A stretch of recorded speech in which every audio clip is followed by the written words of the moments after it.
Os espíritos durante os combates. Durante uma batalha, há espíritos assistindo e amparando cada um dos exércitos? Sim, e que lhes estimulam a coragem.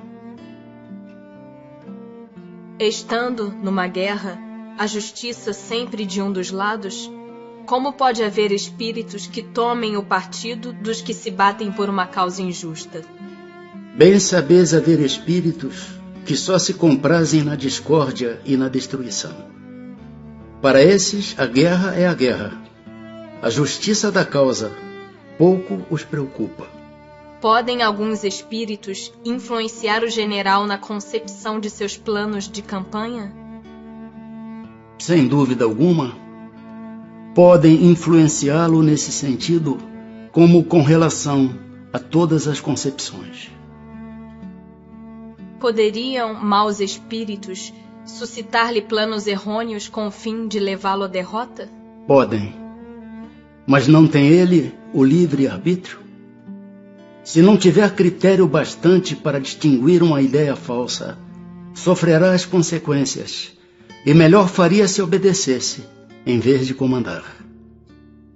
Pode alguma vez o general ser guiado por uma espécie de dupla vista, por uma visão intuitiva que lhe mostre de antemão o resultado de seus planos? Isso se dá frequentemente com um homem de gênio. É o que ele chama inspiração, e o que faz com que ele obre com uma espécie de certeza. Essa inspiração lhe vem dos espíritos que o dirigem, os quais se aproveitam das faculdades de que o vêm dotado.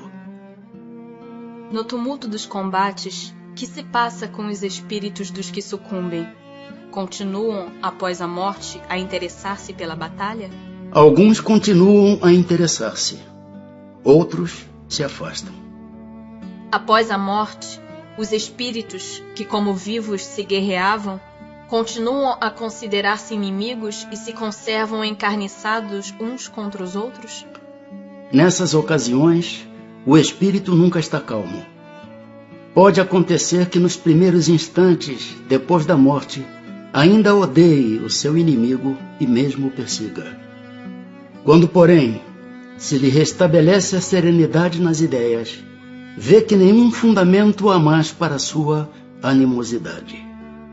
Contudo, não é impossível que dela guarde vestígios mais ou menos fortes, conforme o seu caráter. Continua a ouvir o rumor da batalha? Perfeitamente. O espírito que, como espectador, assiste calmamente a um combate, observa o ato de separar-se a alma do corpo? Como é que esse fenômeno se lhe apresenta à observação? Raras são as mortes verdadeiramente instantâneas. Na maioria dos casos, o espírito cujo corpo acaba de ser mortalmente ferido não tem consciência imediata desse fato. Somente quando ele começa a reconhecer a nova condição em que se acha, é que os assistentes podem distingui-lo a mover-se ao lado do cadáver.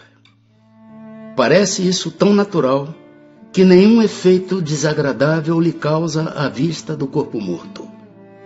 Tendo-se a vida toda concentrado no espírito, só ele prende a atenção dos outros.